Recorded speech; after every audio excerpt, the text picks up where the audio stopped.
也高雄有民眾去林武的一間加油站洗車，車只拄入去到自動洗車機擋風玻璃，就去互頂懸的機器內底歹。民眾指控講，施工時的工作人員無來提醒講愛拍空數，伊未負反應，車全受損。不過加油站是調監視畫面出來，講即個民眾哪像是無拍空數，佮衝對頭前，雙方是協調無成，報警察處理。打正哦。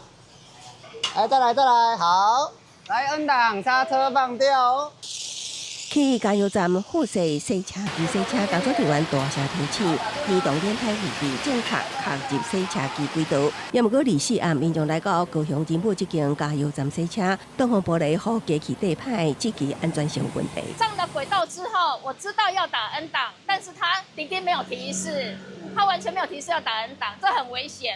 他速度很快，那當很快的時候，他第一波已經壓到我的玻璃了。只聽到工作人員指揮連台，到這邊刷單完全無聽到提醒伊愛拍 N 檔。蕭小姐表示，反應過來要動作時，洗車機已經為頂面地下汽車玻璃，而且當場工作人員態度無好，雙方協調無共識，報警處理。本案民事糾紛現場，雙方商討無共識。本分局員警現場告知雙方權利，若有需要可申請調解。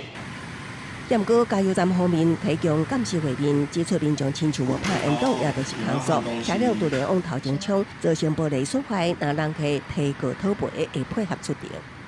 不管你是今天是平板式的還是軌道式的，我的建議都是你進去，你最起碼就是說你要把它打到 N 檔去。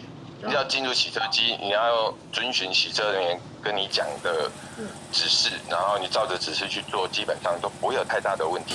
自動洗車省時方便，業者負責一定要注意工作人員指示，萬一無聽到也是無提醒，無論倒一款的自動洗車機，車至少愛拍空數，確保洗車流程順利，甲自身的安全。記者綜合報道。